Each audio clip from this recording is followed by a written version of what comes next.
ਉਸ ਦਾ ਬਾਪੂ ਉਸ ਦੀ ਬੇਬੇ ਨੂੰ ਓਨਾ ਚਿਰ ਕੁੱਟਦਾ ਰਿਹਾ ਜਿੰਨਾ ਚਿਰ ਉਹ ਮਰ ਨਹੀਂ ਗਈ। ਉਸ ਦੀ ਭੈਣ ਦਾ ਮੁੜ ਵਿਆਹ ਨਹੀਂ ਸੀ ਕੀਤਾ। ਉਹ ਆਪਣੇ ਪੇਕਿਆਂ ਦਾ ਗੋਹਾ ਕੂੜਾ ਕਰਦੀ ਅਤੇ ਆਪਣੀਆਂ ਭਾਬੀਆਂ ਦੀਆਂ ਗਾਲਾਂ ਖਾਂਦੀ। 25 ਸਾਲ ਦੀ ਉਮਰ ਵਿੱਚ ਹੀ ਮਰ ਗਈ ਸੀ। ਉਸਨੇ ਆਪਣੇ ਸੁਪਨਿਆਂ ਦੀ ਕੁੜੀ ਹਾਲਾਤ ਦੀਆਂ ਮਜਬੂਰੀਆਂ ਨੇ ਮਾਰ ਦਿੱਤੀ ਅਤੇ ਉਸ ਦੀਆਂ ਅੱਖਾਂ ਸਾਹਮਣੇ ਸਾਰੇ ਚਾਨਣ ਬੁਝ ਗਏ ਸਨ।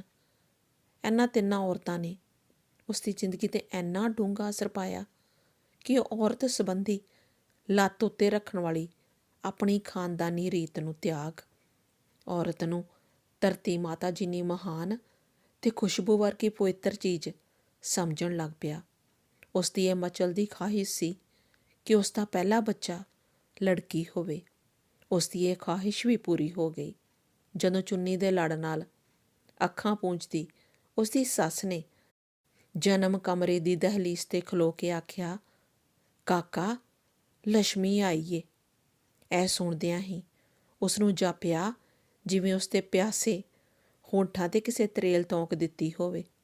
ਮਾਰੂਥਲ ਵਿੱਚ ਕੋਲਾਂ ਫੁੱਟ ਪਈਆਂ ਹੋਣ, ਟਿਮ-ਟਿਮ ਕਰਦੀਆਂ ਬੱਤੀਆਂ ਲਾਟਾਂ ਵਾਂਗ ਮੱਚ ਪਈਆਂ ਹੋਣ। ਰੁੱਖੇ ਧੁਆਂਖੇ ਮਾਹੌਲ ਵਿੱਚ ਹਜ਼ਾਰਾਂ ਗੁਲਾਬ ਖਿੜ ਪਏ ਹੋਣ। ਅੱਜ ਉਸ ਦਾ ਧਰਤੀ 'ਤੇ ਪੈਰ ਨਹੀਂ ਸੀ ਲੱਗ ਰਿਹਾ। ਉਹ ਬਾਰ-ਬਾਰ ਆਪਣੀ ਬੱਚੀ ਨੂੰ ਚੁੰਮੇ, ਭਾਂਤ-ਭਾਂਤ ਦੇ ਨਾਵਾਂ ਨਾਲ ਉਸ ਨੂੰ ਪੁਕਾਰੇ, ਬਾਰ-ਬਾਰ ਆਪਣੀ ਪਤਨੀ ਦਾ ਹੱਥ ਚੁੰਮੇ, ਉਸ ਦਾ ਧੰਨਵਾਦ ਕਰਦਾ ਨਾ ਥੱਕੇ, ਉਸ 'ਤੇ ਕੁਰਬਾਨ ਹੋ ਜਾਵੇ। ਤਾਸ਼ ਦੇ ਪੱਤਿਆਂ ਵਾਂਗ ਜੇਬ 'ਚੋਂ ਸਕੂਲ ਦੀਆਂ ਫੀਸਾਂ ਦੇ ਨੋਟ ਕੱਢੀ ਜਾਵੇ। 5 ਰੁਪਏ ਰਾਜੋ ਭੰਗਣ ਨੂੰ, 10 ਸਕੂਲ ਦੀਆਂ ਕੁੜੀਆਂ ਨੂੰ, 20 ਫੀਸਟਲੀ ਮਾਸਟਰਾਂ ਨੂੰ।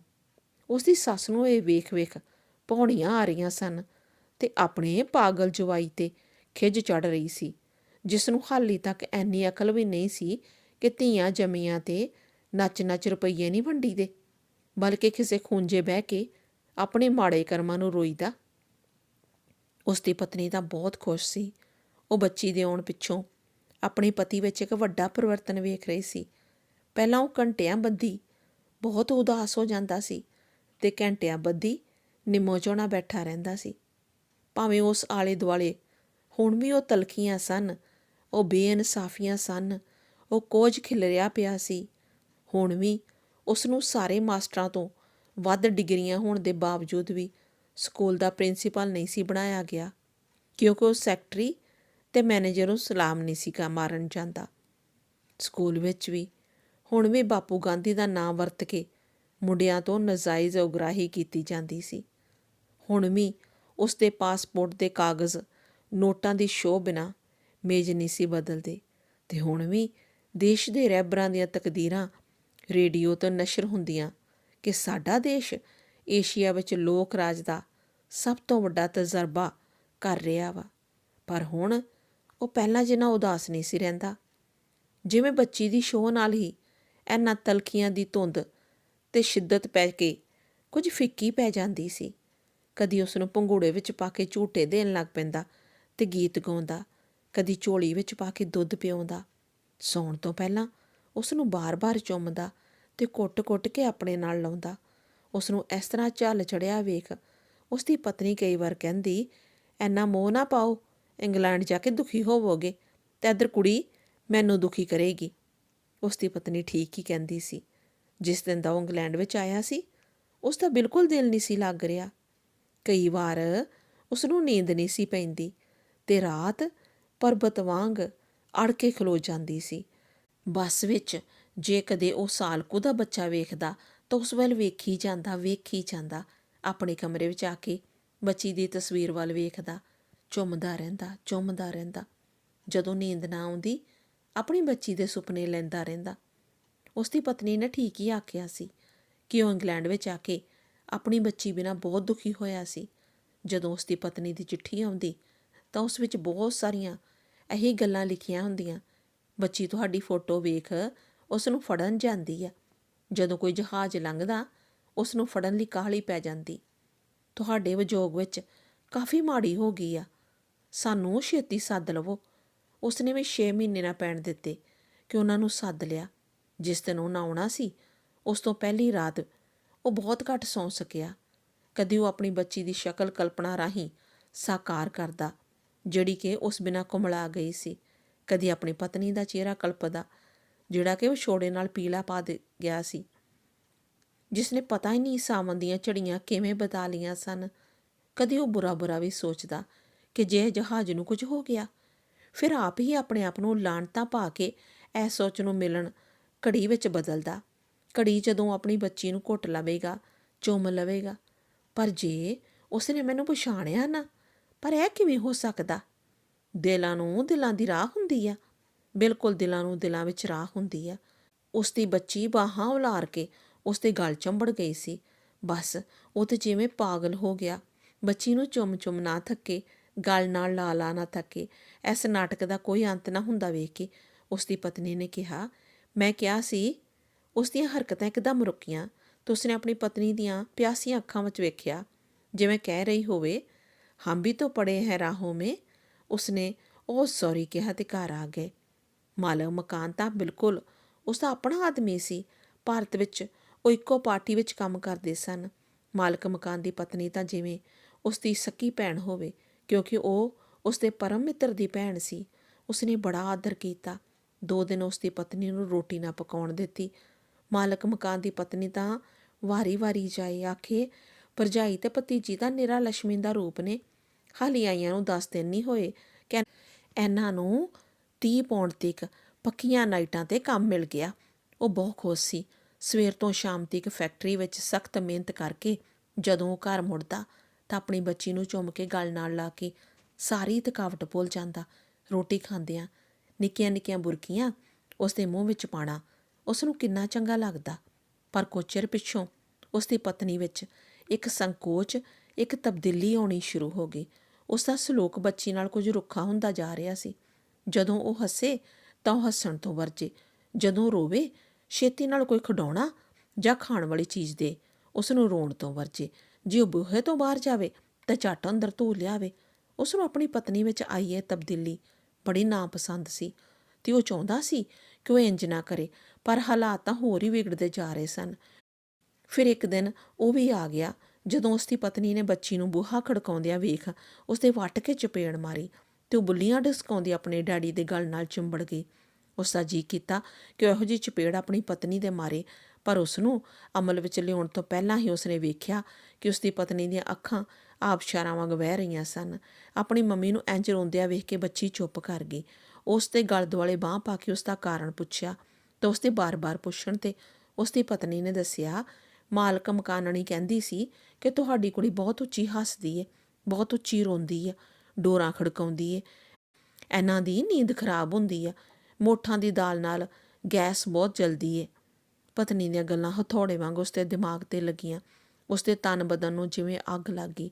ਇਹ ਤਾਂ ਕਦੀ ਵੀ ਸੁਣਿਆ ਨਹੀਂ ਸੀ ਕਿ ਹੱਸਣ 'ਤੇ ਪਾਬੰਦੀਆਂ, ਰੋਣ 'ਤੇ ਪਾਬੰਦੀਆਂ। ਅਸੀਂ 3.5 ਪੌਂਡ ਇਸ ਕਮਰੇ ਦਾ ਕਿਰਾਇਆ ਦਿੰਦੇ ਹਾਂ, ਕੋਈ ਮੁਫਤਾ ਨਹੀਂ ਹੱਸਦੇ। ਪ੍ਰਤੀਕਰਮ ਵਜੋਂ ਉਹ ਆਪਣੀ ਬੱਚੀ ਨੂੰ ਚੁੱਕ ਉੱਚੀ ਗਾਉਣ ਲੱਗ ਪਿਆ, ਹੱਸਣ ਲੱਗ ਪਿਆ, ਚੀਕਣ ਲੱਗ ਪਿਆ। ਘਰ ਵਿੱਚ ਇਹੋ ਜਿਹਾ ਮਾੜਾ ਸਲੂਕ ਵੇਖ ਕੇ ਮਾਲਕ ਮਕਾਨ ਨੇ ਉਹਨਾਂ ਦੇ ਕਮਰੇ 'ਚ ਵੜਦਿਆਂ ਆਖਿਆ, ਹੱਦ ਹੋ ਗਈ ਬਈ, ਤੂੰ ਤਾਂ ਨਿਆਣਿਆਂ ਨਾਲੋਂ ਵੀ ਟਪਾਤੀ। ਇਨਸਾਨ ਨੂੰ ਮੈਨਰਸ ਸਿੱਖਣੇ ਚਾਹੀਦੇ ਨੇ। 5 ਦਿਨ ਤੇਰੀ ਕੁੜੀ ਨਹੀਂ ਸੌਣ ਦਿੰਦੀ ਤੇ ਵੀਕਐਂਡ 'ਤੇ ਤੂੰ ਨਹੀਂ ਸਾਹ ਲੈਣ ਦਿੰਦਾ। ਤੇਰੇ ਨਿਆਣੇ ਨਹੀਂ ਰੌਲਾ ਪਾਉਂਦੇ। ਉਸਨੇ ਹੱਸਦੇ, ਉਹ ਨਹੀਂ ਹੱਸਦੇ, ਉਹ ਨਹੀਂ ਰੋਂਦੇ, ਉਹ ਇੰਗਲੈਂਡ 'ਚੋਂ ਜੰਮੇ ਨੇ। ਉਹਨਾਂ ਦਾ ਹੱਸਣ ਤੇ ਰੋਣ ਦਾ ਟਾਈਮ ਹੈ। ਉਹਨਾਂ ਨੂੰ ਮੈਨਰਸ ਆਉਂਦੇ ਨੇ। ਚੰਗਾ ਦੋਸਤ, ਬਹੁਤੀਆਂ ਗੱਲਾਂ ਕਰਨ ਦੀ ਲੋੜ ਨਹੀਂ, ਅਸੀਂ ਮਕਾਨ ਬਦਲ ਲਾਂਗੇ। ਬੜੀ ਖੁਸ਼ੀ ਨਾਲ, ਲਾਪਰਵਾਹੀ ਨਾਲ ਕਹਿੰਦਿਆਂ ਮਾਲਿਕ ਮਕਾਨ ਕਮਰਿਓਂ ਬਾਹਰ ਹੋ ਗਿਆ। ਇਸ ਘਟਨਾ ਨੇ ਉਸ ਦੇ ਮਨ ਦਾ ਸਾਰਾ ਅਮਨ ਭੰਗ ਕਰ ਦਿੱਤਾ। ਉਹ ਹੁਣ ਘਰ ਬਦਲ ਲੈਣਾ ਚਾਹੁੰਦਾ ਸੀ। ਦਿਨ ਨੂੰ ਉਹ ਫੈਕਟਰੀ ਵਿੱਚ ਕੰਮ ਕਰਦਾ ਤੇ ਸ਼ਾਮ ਨੂੰ ਦੁਕਾਨਾਂ ਉੱਤੇ ਲੱਗੇ ਨੋਟਿਸ ਪੜ੍ਹ ਕੇ ਖਾਲੀ ਘਰ ਵੇਖਣ ਜਾਂਦਾ। ਅੰਗਰੇਜ਼ ਤਾਂ ਕਾਲਾ ਆਦਮੀ ਵੇਖ ਕੇ ਪਹਿਲਾਂ ਹੀ ਸੌਰੀ ਕਹਿ ਦਿੰਦੇ। ਉਸਦੇ ਆਪਣੇ ਦੇਸ਼ ਵਾਸੀ ਇੱਕ ਬੱਚਾ ਸੁਣ ਕੇ ਨਾ ਕਰ ਦਿੰਦੇ। ਬੜੀ ਭੱਜ ਨੱਠ ਤੋਂ ਬਾਅਦ ਉਸਦੀ ਭੂਆ ਦੇ ਲੜਕੇ ਨੇ ਉਸਨੂੰ ਇੱਕ ਕਮਰਾ ਦੇ ਦਿੱਤਾ। ਉਸ ਦਾ ਨਵਾਂ ਘਰ ਖੁੱਲ੍ਹਿਆ ਸੀ। ਕਿਰਾਏਦਾਰ ਰੱਖਣ 'ਤੇ ਪਾਬੰਦੀ ਸੀ। ਇਸ ਲਈ ਉਸਦੇ ਭਰਾ ਨੇ ਕਿਹਾ ਕਿ ਜੇ ਕੋਈ ਚੈੱਕ ਕਰਨ ਆਵੇ ਤਾਂ ਇਹੀ ਆਖਣਾ ਕਿ ਅਸੀਂ ਪ੍ਰਾਹੁਣੇ ਹਾਂ ਅਤੇ ਕੁਝ ਦਿਨਾਂ ਤੱਕ ਚਲੇ ਜਾਵਾਂਗੇ। ਭਾਵੇਂ ਸਭ ਕੁਝ ਉਹੋ ਜਿਹਾ ਸੀ, ਉਸਦੀ ਬੱਚੀ, ਉਸਦੀ ਪਤਨੀ, ਪਰ ਉਹ ਪਹਿਲੀ ਕੁਦਰਤੀ ਖੁਸ਼ੀ ਨਹੀਂ ਸੀ। ਉਸ ਵਿੱਚ ਵਿਸ਼ਵਾਸ ਘਟਦਾ ਜਾ ਰਿਹਾ ਸੀ। ਘਟੀਆਪਨ ਦਾ ਅਹਿਸਾਸ ਪੈਦਾ ਹੋ ਗਿਆ ਸੀ। ਹੁਣ ਜਦੋਂ ਉਹ ਘਰ ਆਉਂਦਾ ਉਸ ਨੂੰ ਅੱਗੇ ਜਿੰਨਾ ਚਾਅ ਨਾ ਹੁੰਦਾ। ਜਦੋਂ ਉਸ ਦੀ ਬੱਚੀ ਹੱਸਦੀ ਉਸ ਵੱਲ ਵੇਖ ਕੇ ਮਨ ਸਨੋਈ ਜਿਹਾ ਹੱਸ ਛੱਡਦਾ। ਜਦੋਂ ਰੋਂਦੀ ਫੌਰਨ ਚੁੱਪ ਕਰਾਉਣ ਦਾ ਯਤਨ ਕਰਦਾ। ਉਹ ਬਹੁਤ ਡਰ ਗਿਆ ਸੀ। ਉਸ ਦੀ ਭਰਜਾਈ ਦਾ ਵਤੀਰਾ ਵੀ ਕੁਝ ਦਿਨਾਂ ਤੋਂ ਮਾੜਾ ਹੁੰਦਾ ਜਾ ਰਿਹਾ ਸੀ। ਜਦੋਂ ਉਹ ਸ਼ਾਮ ਨੂੰ ਘਰ ਆਉਂਦਾ ਤਾਂ ਉਸ ਦੀ ਪਤਨੀ ਅਕਸਰ ਉਦਾਸ ਹੀ ਹੁੰਦੀ ਤਾਂ ਉਸ ਦੇ ਪੁੱਛਣ 'ਤੇ ਭਰਜਾਈ ਦਾ ਪਾਠ ਆਰੰਭ ਕਰ ਦਿੰਦੀ।